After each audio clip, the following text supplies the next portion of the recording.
Hello, everyone. Welcome back to another episode of Sober Yoga Girl. I am particularly excited for this episode. So, today I have Sarah Williamson, the Drink Less, Live Better coach, on the show. And Sarah is a good friend of mine. We've known each other since the start of our sober journeys. And she was actually on Sober Yoga Girl in the very beginning, like one of the first few episodes. And she shared her story. She's also done Instagram Live with me. She's done lots of workshops with the Mindful Life practice. So I'm sure she's a familiar face and voice to many. And today we're actually going to be turning the tables. So Sarah had an idea to come on the show and interview me.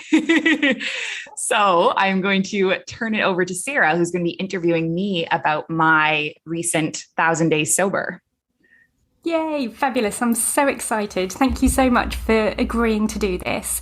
When I saw your post saying that your 1,000 days was coming up soon, I just thought, it is the most amazing celebration. Big numbers like that. So exciting. Whether you choose to clock along doing one day at a time, or whether you have big goals in mind, or whether you have decided to say, I'm never drinking again, wherever you are on that journey, picking out those numbers and celebrating them is so important. So massive congratulations. How does it feel? Thank you. Oh my goodness. When you're just talking about that, I was just having flashbacks to like when I first started my sober journey, and I didn't even think I could make it to 28 days. Like I did not even think I would get, I remember 90 felt like a big deal. 1 year felt like a big deal. And so to be at 1,000, and I would look at people with these big numbers and think like, how did they ever do that? And it's just amazing to be here now. Yeah. To be one of those people. Yeah. It is fabulous. Yeah, massive congratulations. So obviously one of your specialisms in the podcast is asking people about what brought them to the beginning of their sober journeys. Can you give us a quick version of what brought you into the place where you were 1,000 days ago? Yeah, absolutely. So I quit drinking in April of 2019, and I was 27 years old. And at that point in my life, I had been living in the Middle East for a while. And I was in Kuwait, which is an alcohol-free country, for a couple of years. And then I was in Abu Dhabi, which kind of like a party city in the region. And there's a lot of ladies' nights where women can drink for free. There's a lot of brunches where people drink on the weekend starting at noon. And I had already been kind of a party girl, and this situation I found myself in, plus so much, you go through so much when you're an expat, homesickness, culture shock, you don't have your community, you lose your people. And I think there were just so many things happening that accelerated my drinking to a point where I just was really struggling. And I had been struggling with my mental health a couple years prior to quitting drinking, and was actually for a long time prior to quitting drinking, since I was a teenager. And I was put on meds, and obviously the meds weren't really working because I was drinking so much. And so when I decided to take a break, it was really, there just felt like everything in my life was going wrong. I was really depressed. I was broke. I was so unhappy. I didn't like my job. Everything was going wrong. And I was like, okay, I'm eating well. I'm a yoga teacher. I'm exercising. What is making me so unhappy? And it was obviously like, I knew it was the alcohol for a long time prior to finally quitting. And so I think I was Googling often, like how to quit. Do I have a drinking problem? And I started to see targeted ads for 1 Year No Beer, which is how we met. And what I loved about 1 Year No Beer was that for the first time in my life, I was seeing sobriety being positioned as like cool, fun, positive, and for anyone to do. Like I remember there was one guy's ad that kept coming up on my page, and I don't think his face was in the picture, but I remember reading the description, and he just described himself as like a city guy going out for beers every day after work, not an alcoholic, decided to quit drinking, so much happier and healthier type of thing. And like, they were people that I could see myself in, because as you know, according to society, I was functioning very well, and I was holding down a job and doing a good job, and no one would say like, you have a problem. Right. And so I did not see myself in like an AA room, but One Year No Beer was a community that I saw myself in. So I signed up for I think I actually tried to do it on my own for a few days. And then I signed up for their 28-day challenge, refused to join their Facebook because I was so ashamed, was in their Slack group for a little bit. Then I got on Facebook, and that was just like the game changer, like seeing all these inspirational people, connecting with people, making lifelong friends. Like there are people that I met in that group that I am so close with today, you being one of them. Yeah, it just completely changed my life. So I did 28 days, 90 days, a year, 2 years. And, now basically my work full time is around sobriety, more or less. So it's pretty amazing. It just transformed my life. Yeah. When you said just then about refusing to join the Facebook group because of the shame, was that because you thought somebody might see you in the One Year No Beer Facebook group that you knew, or was it to do with something going on inside for you rather than external people judging you? I didn't worry about anyone finding me in the group. I worried about people on my Facebook page seeing me liking or joining a group, because I used to see the One Year No Beer posts and I would see people liked them that I knew. Okay. Yes. And I would be like, oh, that person must have a drinking problem. Yeah, so it was just me judging people. So I would see like, oh, that guy liked that post, he must have a drinking problem. And so then of course, if you are in that judgmental headspace towards other people, then you're going to think that people are out there judging you. When in reality, I don't think anyone was looking at Facebook. Like even what I've learned now is like, I thought everyone in the world knew about One Year No Beer. Right. And I talk about it, and every day there's people that have never heard of it. And what I realize now is the ads are probably being targeted to me because I was searching how to quit drinking. So even if I joined this codified, like I think it was called OYNB was the Facebook group. So even if someone saw Alex join, they probably, oh, I don't know what that is, and scroll by. Right. Yeah, absolutely. And you're so right about how clever the ads are. I absolutely was one of those people who Googled, where is my nearest AA meeting? I wanted to know, I wanted somebody definitively to tell me the answer to the question, am I an alcoholic? Because I wanted an alcoholic to be defined for me by, if you drink 3 gin and tonics on a Thursday night, 1 bottle of wine on a Friday night. If you drink 4 cocktails plus I wanted an actual formula that equaled yes you are or no you aren't. And I didn't want to identify as an alcoholic. Labels absolutely have the right time and place, and you should call yourself whatever feels good for you and whatever empowers you. But that's exactly the reason for me why One Year No Beer popped up in my feed too. And I think, I've got loads of stuff to say about social media that isn't necessarily always the most positive stuff, but also here is a way that social media showed up really positively in my life. Me too. And one of my main issues when I first decided, so my initial decision was to go in big style and do 1 year, and I specifically wanted to call it my alcohol-free experiment because I was going to experiment with it, and I thought I was going to go back to, where I was before and carry on drinking with a different mindset and drinking less, but that I thought I would go back to drinking. I think that whole thought that I was sure I was being miserable and lonely and boring.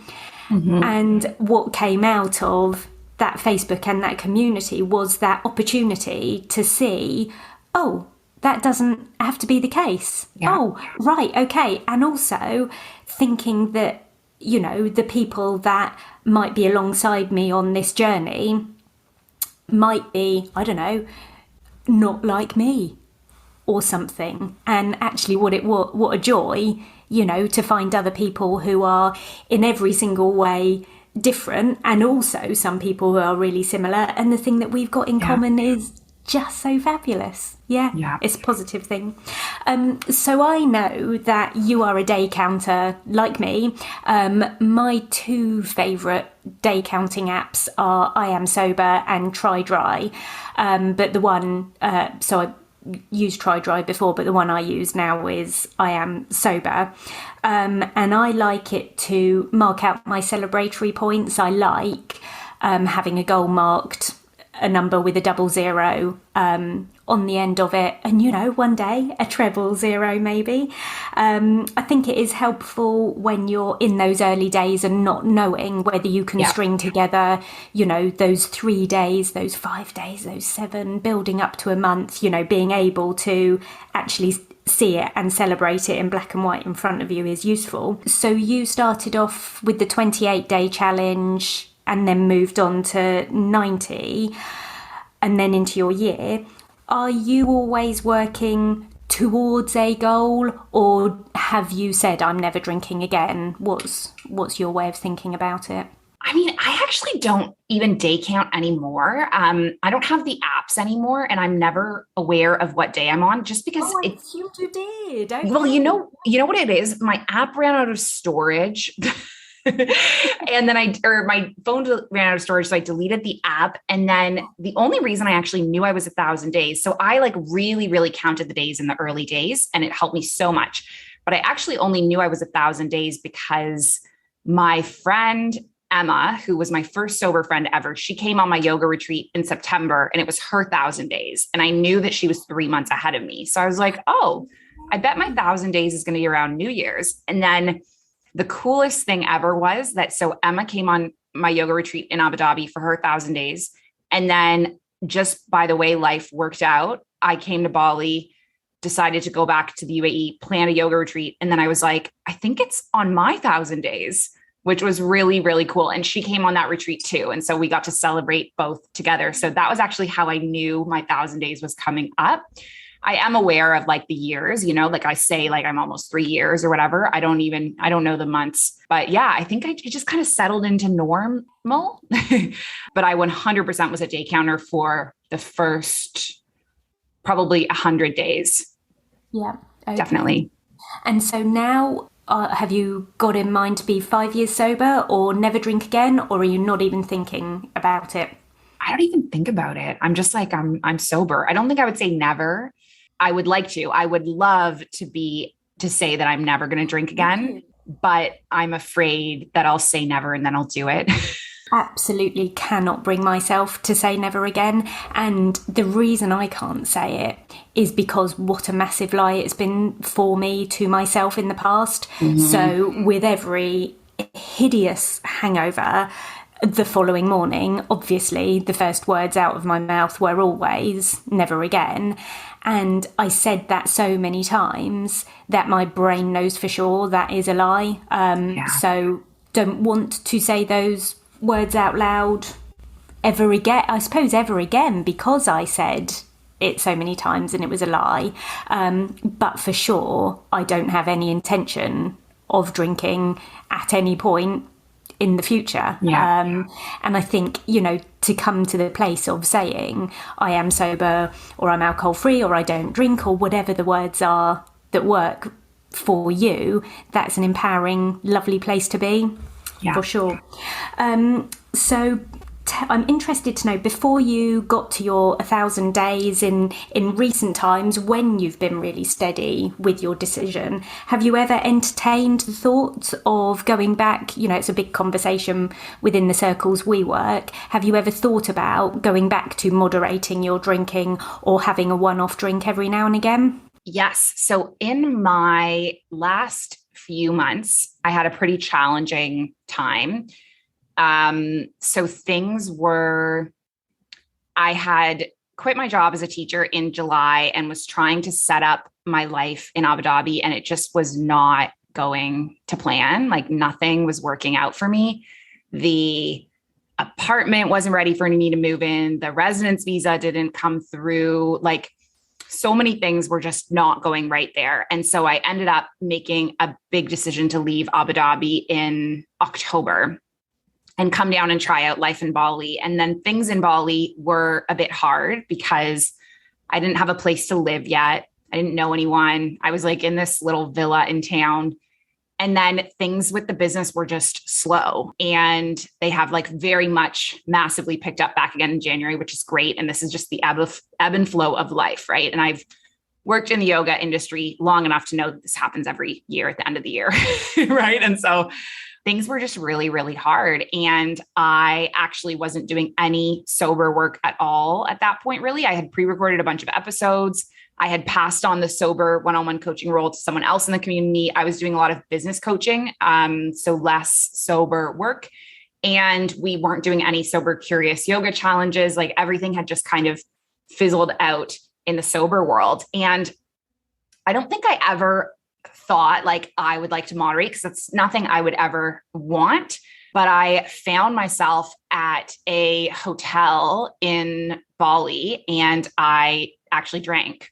And it was a really interesting occasion because, so I went away for like a week to this resort that really reminded me of the resorts in Abu Dhabi. And this person that I ended up drinking with, and I only had 3 drinks, but this guy that I ended up sitting with was also like on a sober journey. And he was also drinking.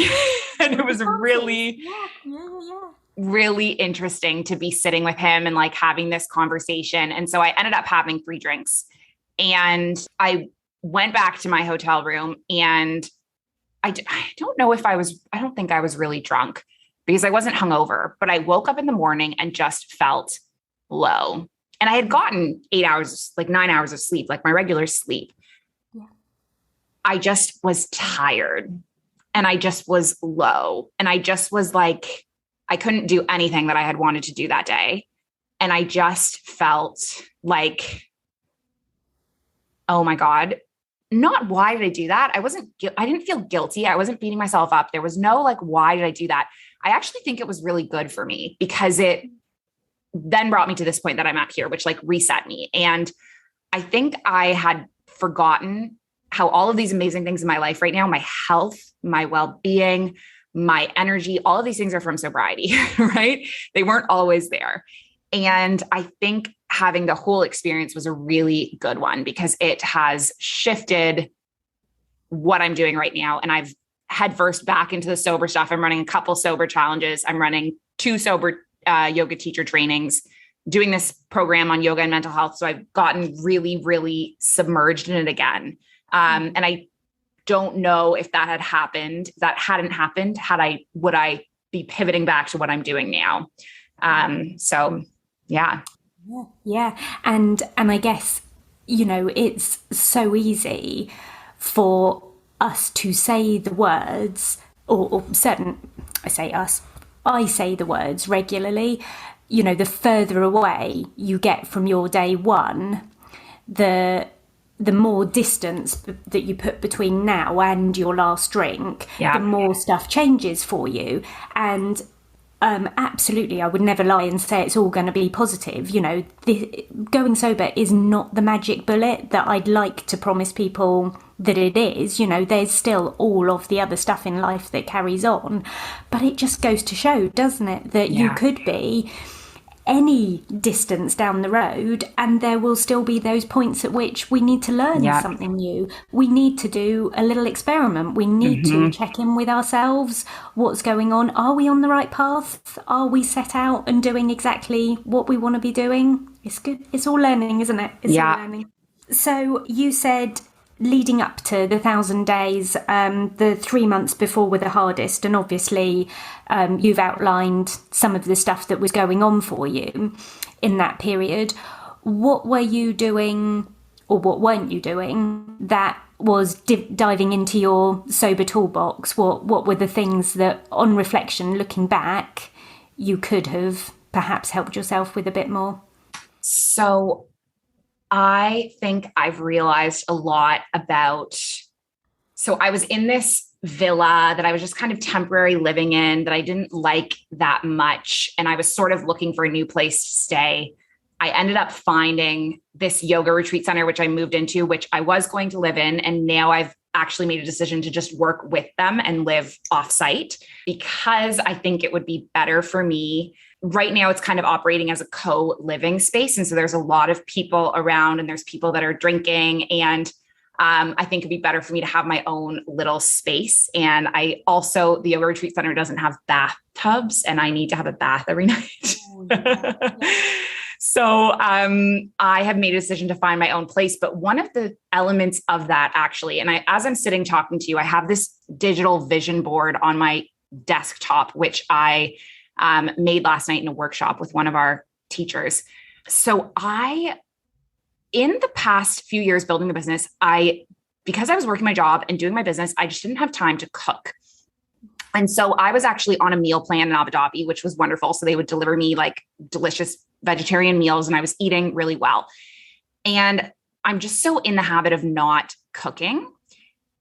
And this is one thing when I look back on like all the things going wrong in that first little time in Bali. One was that I just haven't cooked in years, but I also didn't really have a nice kitchen. It was kind of like, it's like a temporary place I was living in, you know?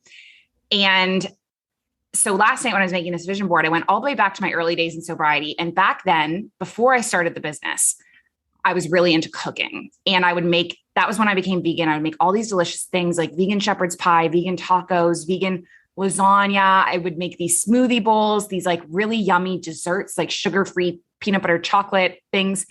And I looked at that, and that is actually one of the things that went into my decision to get my own little villa. Cause I was like, I really need a nice kitchen and I need to start cooking again. And I need to start taking care of myself and like eating well. And this is what I was building up to, was getting to this point where I didn't have to work 2 jobs. And now I have time to care for myself. Right. And so it's like, why am I not doing that? Like I moved to Bali and then I also wasn't doing any yoga classes, which is just ridiculous because I literally moved to Bali to be beside this yoga studio in the jungle.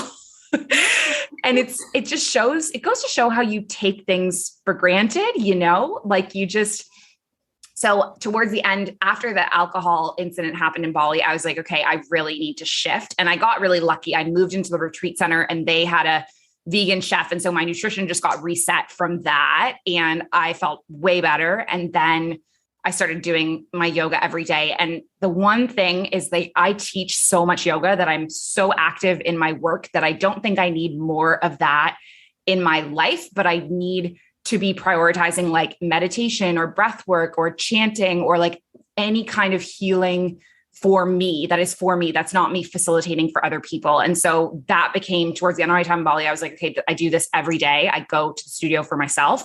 And then I also eat well. And it's funny because I then traveled to Dubai for Christmas and I again slid back into this like junk food thing. Luckily, I didn't drink at all, which I think shows a lot of strength because I was living with my friend who had like literally so much alcohol in his house. And he even went away for a week and I was like, I could drink some and he would have no idea. But I felt really good about myself. So I was like, okay, I did not drink at all. And so that wasn't a problem, but the food thing was a problem. And so getting into starting my new life in Bali, I'm like, okay, this is the time. This is the checklist. These are the things that I want to do. And I have this beautiful vision board to kind of keep me on track. Lovely. I love it. Yeah. And I think recognizing that we need to change gear every now and again, that we can't keep on doing the same thing and expecting different results. Mm-hmm. That's not just how life works. And just because we've had a model of working for a certain amount of time doesn't always mean that that model is going to work forever. And that doing that work, that inner work and discovering for ourselves what needs to change and then actively making the change is so important. And we just never know when that stuff's going to come out of the woodwork. It could be at any point along our journeys in our lives. Yeah. There's a question I'd like to ask you related to a quote that you put on the post that I referred to earlier. You said, "The further I get from my sobriety, the closer I must stay to it." Tell me more.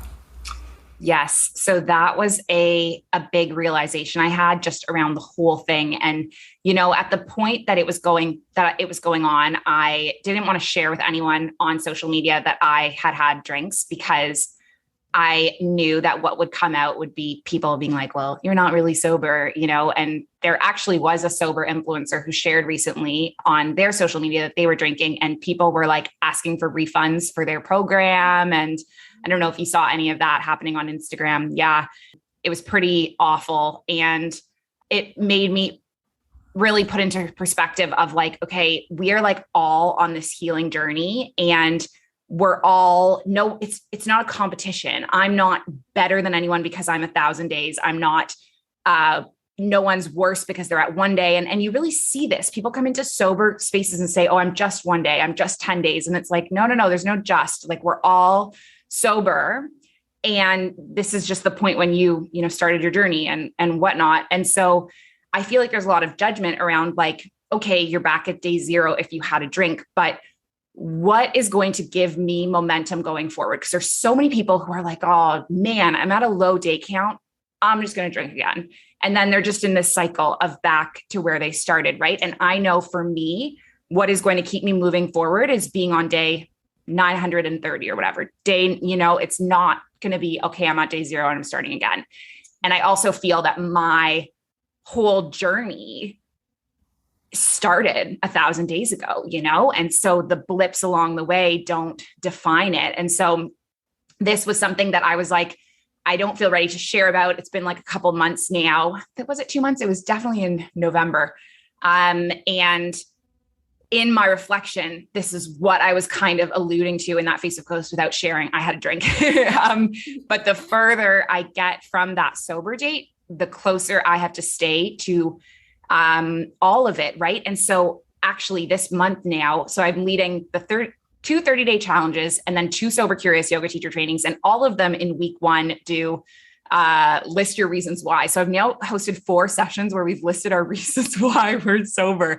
And it's so beneficial to do that at any stage. It's like, you should be doing that all the time, and your reasons are going to evolve, and you're staying close to them, and you're remembering, like, you're anchored into like, why am I on this journey? And I feel that a lot of people, the further they get along, think like, okay, the healing is over.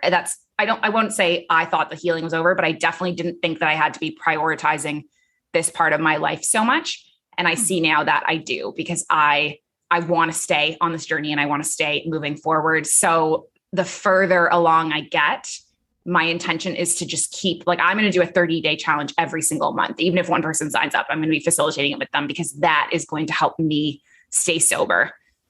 Yeah, absolutely. And I think that opportunity to help other people is always, that's why some of the sober Facebook groups work really well, because it's about the cheering on. And I think in this piece of work we do in our lives, it is really useful to see that there are people right alongside us and we're holding their hands metaphorically, and there are people up in front of us by years and years, or by just a little bit, and we can see them and be inspired by them. And then there's also those people coming behind, and we absolutely reach a hand out for them and pull them forward, and that is part of the kind of big squiggly journey of it, mess of spaghetti that actually, in the middle of it is us wanting the same success for other people whilst enjoying our own success at what we're doing. Something you just said just now about when you were talking about, resetting and people saying, oh, I'm back to day 0, and, whether people refer to having blips and slips and resets and relapses or lapses, there's all kinds of different language around it. Whether that kind of thing is truly useful for you to pull into your day counting or keeping track. Just last night, I was reading a book by somebody, an author that I happen to like, and I suddenly remembered that I read a book that she'd written years and years ago. And in this book that I say years and years ago, sorry, it was in 2016. It was 5-6 years ago. In this book, the central character has a situation with alcohol going on. And in bed last night, I was reading this other book by this author, and my blood ran really cold because I remembered reading the previous book, and that book is the one that did plant the seed for me. Wow. Of stuff needing to change in my life. And I had completely wiped it out of my mind. I had completely forgotten about it. And so whilst I would say to you, 2019 was the year that I chose to stop drinking, 2016 was the year that something shifted in me. And so it took me a long time from there to do anything about it. But having that kind of realization last night that my commitment to myself started way before I ever thought that it did. And that journey, from 2016 to 2019 was tiny pieces of a jigsaw puzzle, and often one step forward and 2 or 3 steps back, and sometimes, blowing stuff up for myself, and, all of the things that I learnt through those years are the things that brought me to right where I am now. And I think not losing sight of the fact that it can be difficult on day one, but it can also be difficult on, in year 22. We shouldn't lose sight, in the work that we do, we should never lose sight of that fact. Absolutely. And so I've got a question for you. Who are your sober superheroes? Who are you looking at whose steps along the road further than you are? Who inspires you? My inspiration in sobriety, and actually, as I say it out loud, I'm like, I probably had some seeds planted too here with this person. So my favorite book ever is called Meditations from the Mat by Rolf Gates. And I read his book in 2000 and probably 12 or 13 before I did my yoga teacher training. And it was recommended to me. We sold it at the yoga studio that I worked at. I cleaned the studio. I worked at the front desk. My boss recommended this book. I got it. I've read it so many times. Like I have passages memorized from it. And the interesting thing is that he was writing about his whole journey through life and all these different reflections he's had through yoga and different elements of his life, like he had been in the foster care system and he had been a veteran, and he was writing about his experiences with racism. And one thing was also being a recovering alcoholic. And it's funny because it's like, I read that book and I'm sure there were seeds planted, but it landed differently when I reread it again, having quit drinking in 2019, and I've read it so many times over the years. And he has been such an inspiration for me because I didn't know anything about the quit lit world when I was quitting. It was not readily available to me. I didn't know about the social media world. And the one person I knew of was Rolf Gates from this book that I had it in my phone, had it on the shelf. And so I ended up reading this book, and he's written 2 other books, which I've also read. And one of them is specifically yoga addiction and getting well. And it's like a year-long, 365 days passages and writing responses. So really, really beautiful. And then I actually met him on my 100 days sober. I went on a yoga teacher training with him. It was like amazing. And I have always really, really looked up to him. Like he is my alcohol-free hero. And I always joke, I'm like, I really should be getting kickbacks because I feel like I've sold like 100 copies of his book because I'm literally just like telling everyone to read it. But he is 100% my alcohol-free hero. And I don't know how many days, like how far along he was, because I think he was around 20 years when he wrote that book, which was like 20 years ago. So no, that can't be right. I think he's 50. Anyway, however far along he is, he's an alcohol-free hero to me. And I love that you asked me that because so around the time that I had this blip, I then was like, okay, how can I draw in supports that aren't my community right now? Because I'm like, I just don't really want to talk about this with my community. So I joined another online group, which didn't really work for me. I ended up quitting. But I love that you asked me that because I'm like, maybe this is the answer to my question, is that I also need to get closer to him. And the beautiful thing about the COVID world is that he now, he used to be not accessible at all. There was like one YouTube class of him online total, but now because of COVID, he teaches on Zoom like twice a week. And so in the past, I've actually done his Zoom classes. So now that we're talking about it, I'm like, this is something that I should do, like go look at his schedule and book into some classes and just spend some time getting, re-inspired.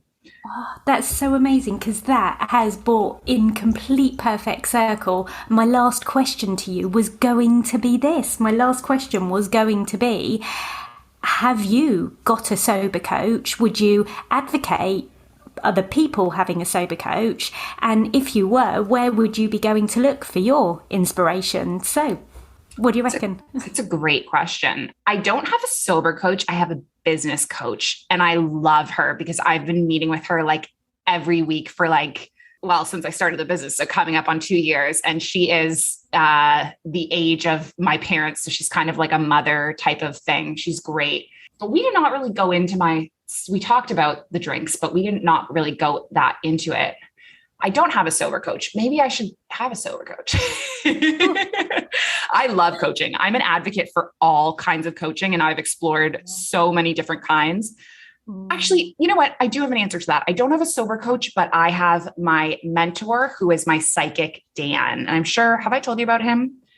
Yeah. Yes, I adore him. I actually I still see him almost every month. And he just is like the pep talk person. Like, I don't think I told him about the drinks, but I definitely was like, I'm really, really low. And he kind of like pep talked me. And I remember he was saying like, you need to stop focusing on what you've lost and focus on like what you're going to gain. Right. Cause I was going through, like, I had a couple people drop out of my programs, was really being like, oh my God, this business is going nowhere.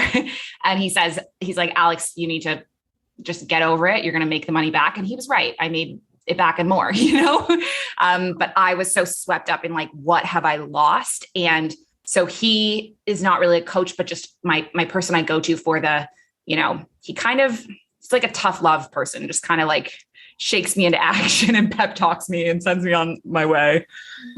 Yeah. That is so, and like a couple of my clients have said to me in the past about, enjoying that opportunity of being treated with love and care and kindness. There's empathy and support, but also a little bit of kick your butt. The no nonsense stuff is so important. You can't kid a kidder. You can tell me that. I'm going to listen really politely and nicely. We're going to carry on having a conversation about all of the things. And then I'm just going to remind you of that thing that you said 3 conversations ago that perhaps might not be true. There might be something different that's possible instead. I think that whole, being future focused is so important for us all. I just love that way of thinking. Totally. Lovely. I have really enjoyed our chat. Thank you so much for being it's so good to be open and honest, and it's so good the things that we fear, where we are afraid that somebody might judge us. Getting all of that shizzle out is such a good thing. Thank you so much for suggesting this. I've loved it. And I've actually never been interviewed on the show. So I think this is a really special episode and really exciting to release. So thank you. A pleasure. Lovely. I'll catch up with you soon. Take care. Sounds good. Bye.